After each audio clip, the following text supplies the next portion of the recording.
Hello कप्तानों, कैसे हैं आप लोग? एक बार पुनः आपका स्वागत है मेरे यूट्यूब चैनल एग्जाम वाला विथ योगिता मुकाती पर। हम जो इसमें श्रृंखला चल रही थी, हम जो पढ़ रहे थे अभी, वो हमारा सब्जेक्ट चल रहा है पॉलिटी। पॉलिटी में भाग 5 जो है कंटिन्यू है। लास्ट वीडियो में मैं आपको आर्टिकल 61 मतलब यहाँ तक पढ़ा चुकी थी। राष्ट्रपति पर महाभियोग की प्रक्रिया मैं आपको बता चुकी थी। आप लोगों को बताना चाहूंगी कि अगर आप जिन भी बच्चों ने ये वीडियो नहीं देखा, माना एमपीपीएससी जैसे प्री है उसमें थोड़ा समय है, लेकिन बहुत सारे एग्जाम्स समय समय पर गवर्नमेंट कंडक्ट कराती है जिसमें पॉलिटी का अच्छा खासा वेटेज होता है।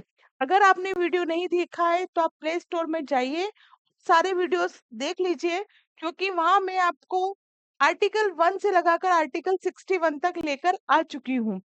जैसा कि मैंने आपको प्रीवियस वीडियो में भी बताया था कि जब मैराथन क्लास होगी, कुछ छूटा हुआ भी है यहाँ तो वहाँ बिल्कुल कवर हो जाएगा। ठीक है, तो चलिए हम शुरुआत करते हैं। आर्टिकल 62। आर्टिकल 62 मैं स्टार्ट करूं उसके पहले एक बार पुनः निवेदन है कि जिन भी बच्चों ने इस चैनल को सब्सक्राइब नहीं किया है वो चैनल को सब्सक्राइब कर ले। दूसरी बात, अगर आपके कजिन्स या कोई family member class 10th, class 12th और नवोदय की प्रिपरेशन कर रहे हैं तो हमारा एक ऐप है जहां पर अनुभवी शिक्षकों के द्वारा बिल्कुल बेजोड़ तैयारी कराई जा रही है।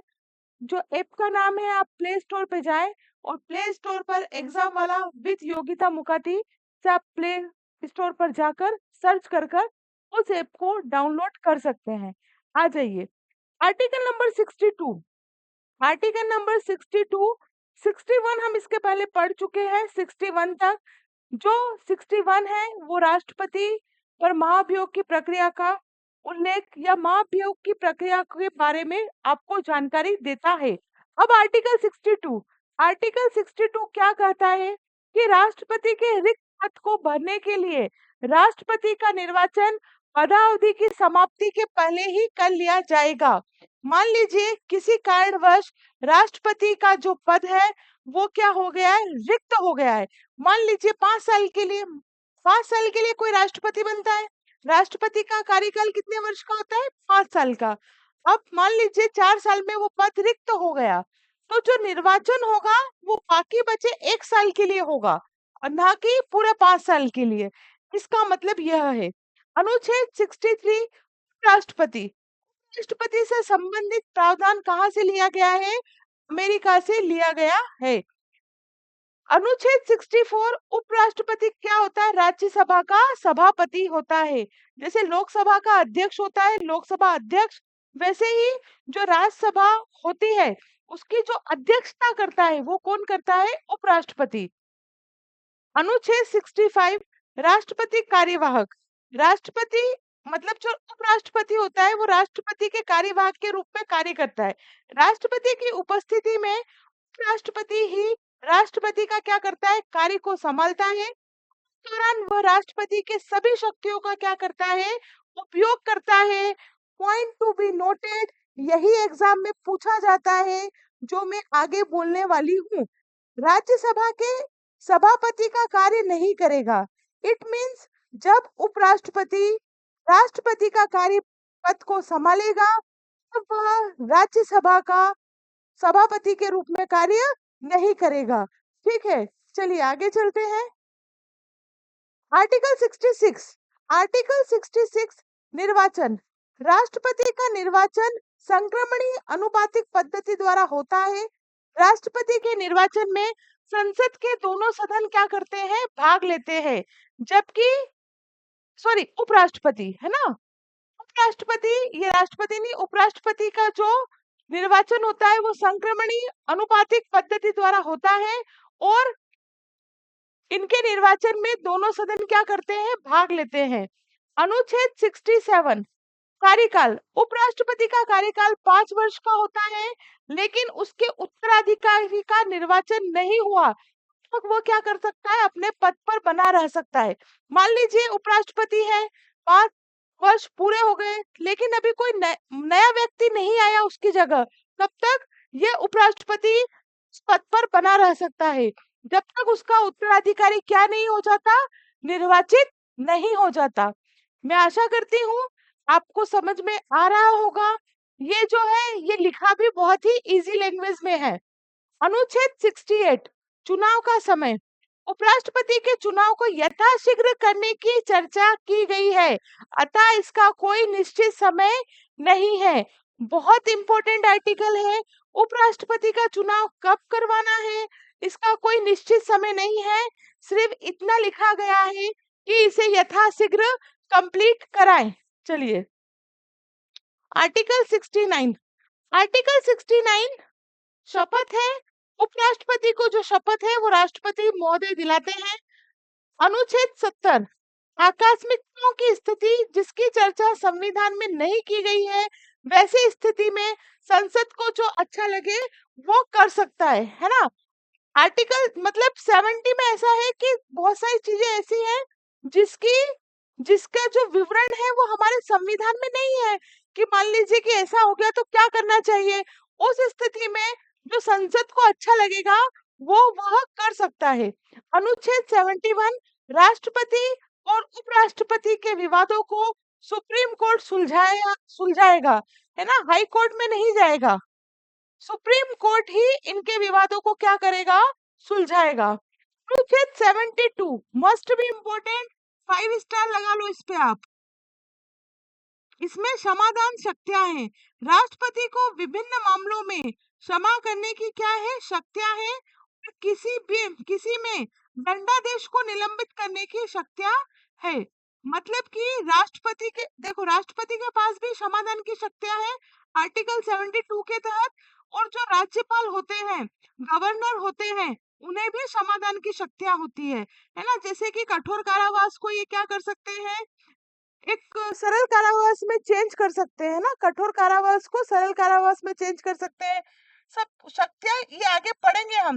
लेकिन जो मेनली डिफरेंस है राज्यपाल और राष्ट्रपति की शक्ति में, वह यह है कि राष्ट्रपति मृत्युदंड को पूर्णतः माफ कर सकता है, लेकिन राज्यपाल के पास ये शक्तियां नहीं है। बाकी दोनों शक्तियां लगभग सेम है। चलिए आगे चलते हैं। आर्टिकल 73 संघ की कार्यपालिका कार्य प्रणाली को आसान बनाने के लिए कानून क्या करेगा, जो कानून है वो राष्ट्रपति बनाएंगे। 74 राष्ट्रपति को सलाह देने के लिए एक मंत्री परिषद होगा, जिसका अध्यक्ष कौन होंगे, हमारे प्रधानमंत्री महोदय। आर्टिकल 75 मंत्रियों की नियुक्ति प्रधानमंत्री की सलाह पर राष्ट्रपति करता है ना।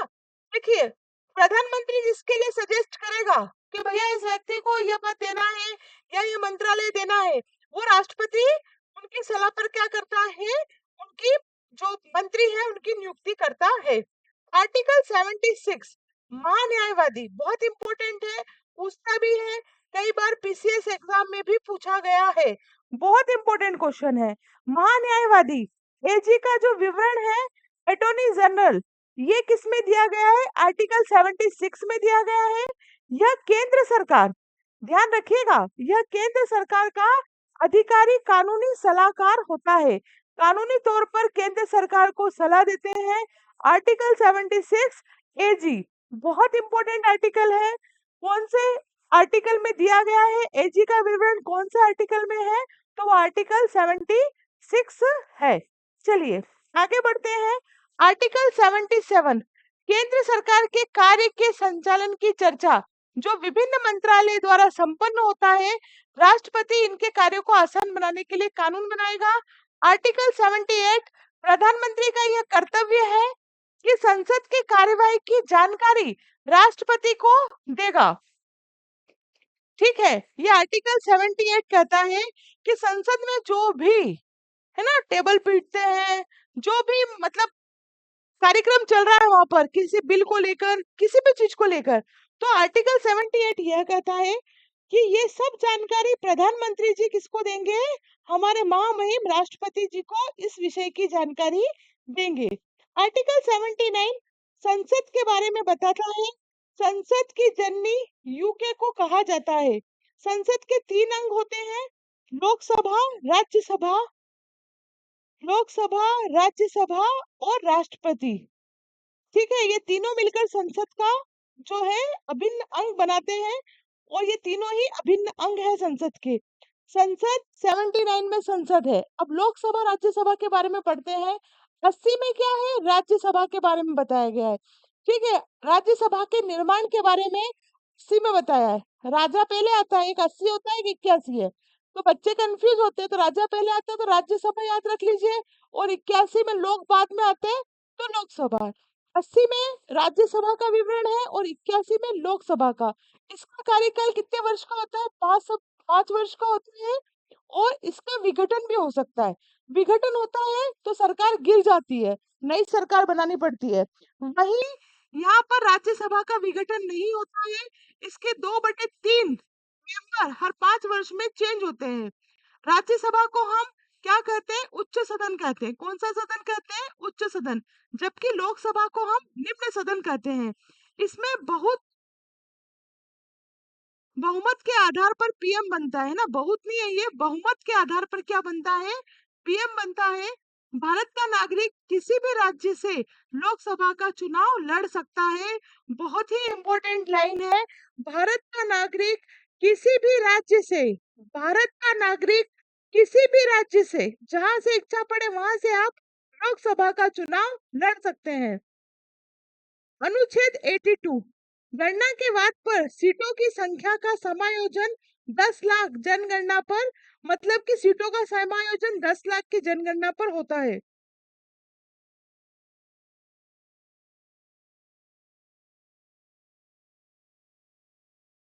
वर्तमान में सीटों की जो संख्या है 1971 के जनगणना के आधार पर है। 10 लाख पर एक प्रतिनिधि को खड़ा किया जाता है। कुल मिलाकर यह कहा जा रहा है। आर्टिकल 83, आर्टिकल 83, राज्यसभा क्या है, स्थायी सभा, स्थायी सदन है। जबकि लोकसभा की अवधि 5 वर्ष तक होती है। अनुच्छेद काम का नहीं है। 84, संसद की योग्यता, जो सांसद है उनकी योग्यता है ना, सांसद की योग्यता दी हुई है। भारत का नागरिक होना चाहिए, पागल ना हो, किसी भी लाभ के पद पर ना हो। ये इम्पोर्टेंट है कि लोकसभा के लिए कम से कम 25 वर्ष और राज्यसभा के लिए कम से कम 30 वर्ष की आयु होना अति आवश्यक है। इसीलिए क्वेश्चन पूछा जाता है कि प्रधानमंत्री बनने के लिए न्यूनतम आयु क्या होनी चाहिए, तो वो 25 वर्ष है, ना कि 30 वर्ष। क्योंकि जो प्रधानमंत्री जी होते हैं वो लोकसभा में होते हैं, तो लोकसभा की जो आयु सीमा है वो 25 वर्ष है और राज्यसभा के लिए 30 वर्ष है।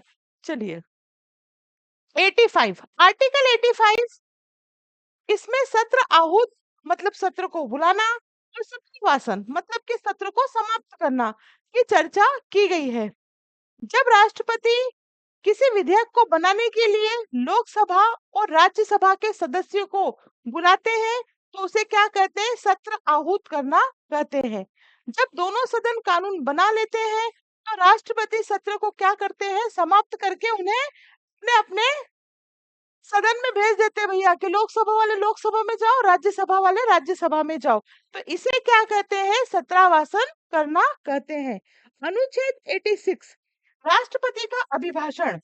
अनुच्छेद 86, राष्ट्रपति का अभिभाषण। राष्ट्रपति का अभिभाषण क्या है, राष्ट्रपति प्रत्येक वर्ष संसद की पहली बैठक में दोनों सदनों को एक साथ क्या करते हैं, संबोधित करते हैं। इसे ही अभिभाषण कहते हैं।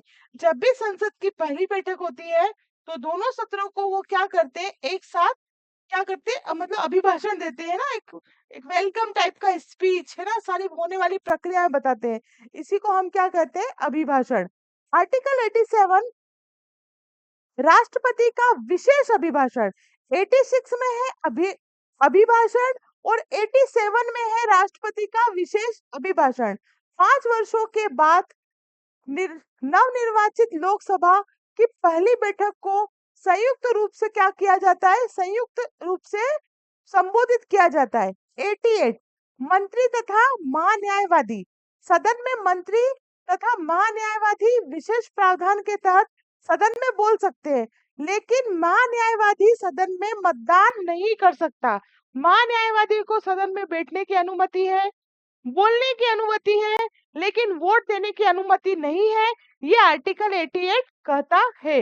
आर्टिकल 89, अनुच्छेद 89 में राज्यसभा के सभापति और उपसभापति के बारे में क्या है, विवरण है। आर्टिकल 90, राज्यसभा का सभापति कौन होता है, अभी मैंने बताया था उपराष्ट्रपति। आगे अपन और पढ़ेंगे। अनुच्छेद 90, उपसभापति को पद से हटाना या उपसभापति के पद से अवकाश या त्यागपत्र। ठीक है, उपसभापति यदि वह राज्यसभा का सदस्य नहीं होगा तो वह पद खाली कर सकता है। किसी भी समय सभा के अध्यक्ष को अपने हस्ताक्षर द्वारा त्यागपत्र भी दे सकता है।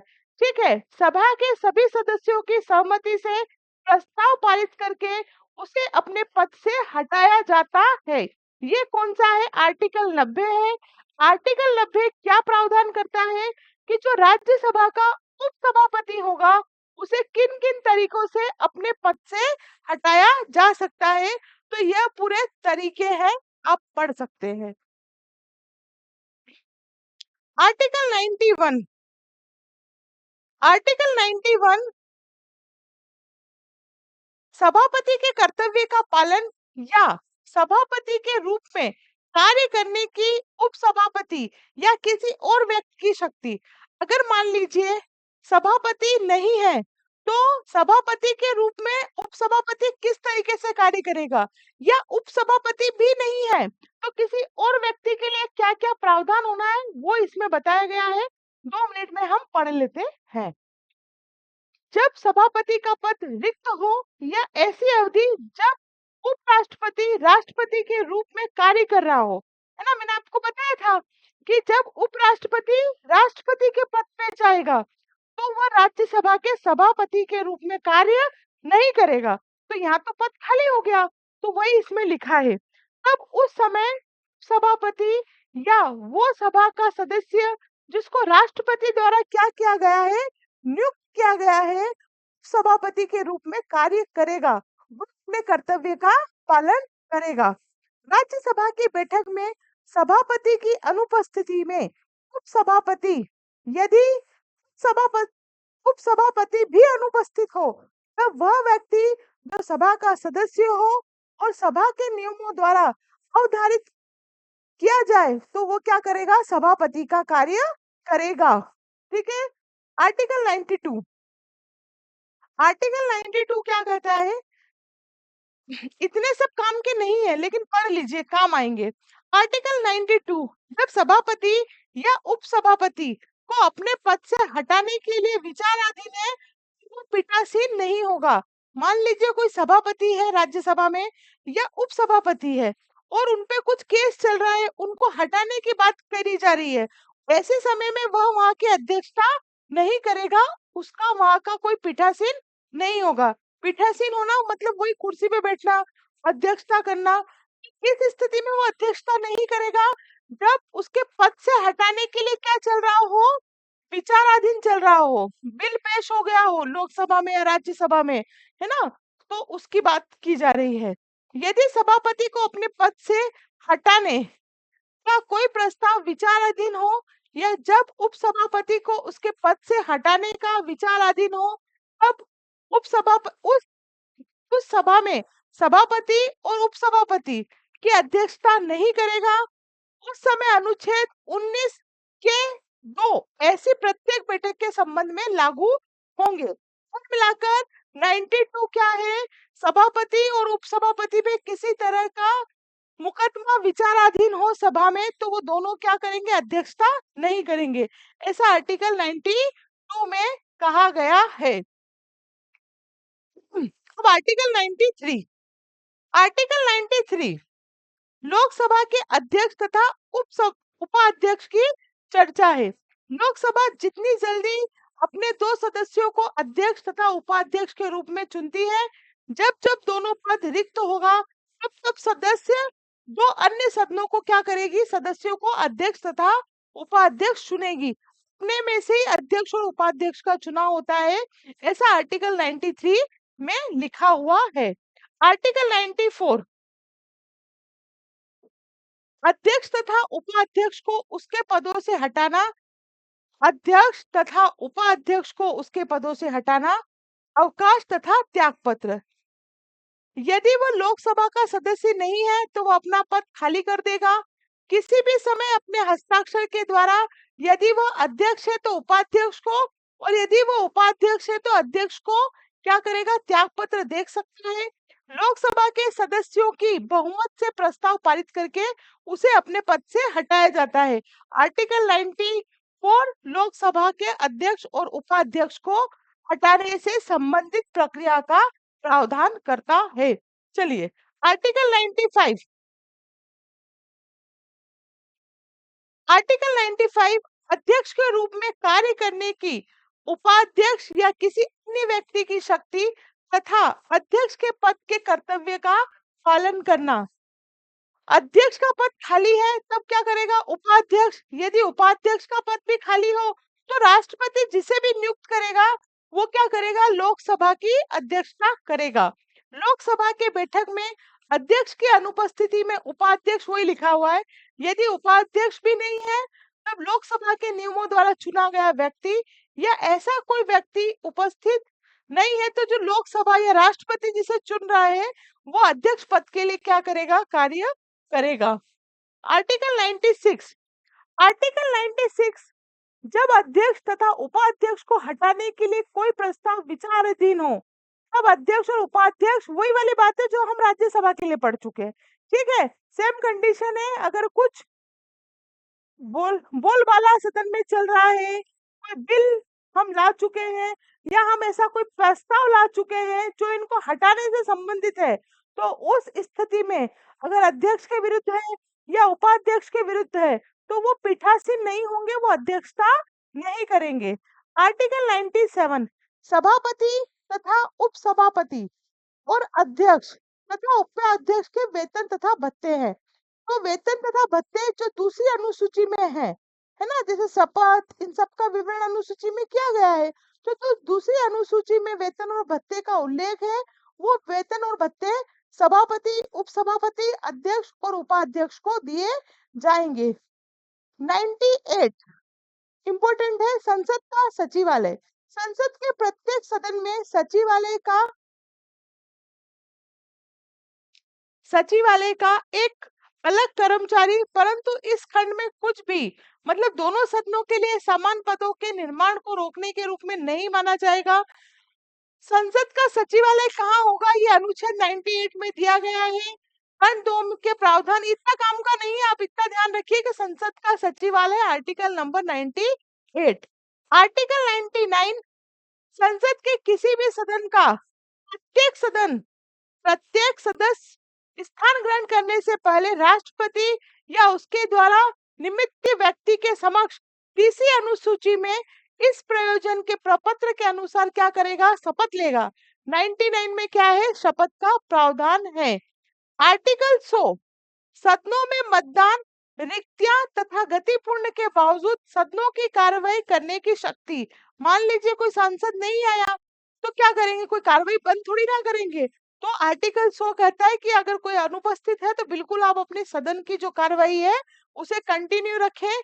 101 में स्थानों का रिक्त होना, 102 में सदस्यों के लिए निरर्थ है। ठीक है। आर्टिकल 103 सदस्य की निरर्थताओं से संबंधित प्रश्नों पर निश्चय काम का नहीं है, पर मैंने सारे आर्टिकल लिखे हैं इसलिए मैं आपको एक बार रीड करके बता रही हूँ।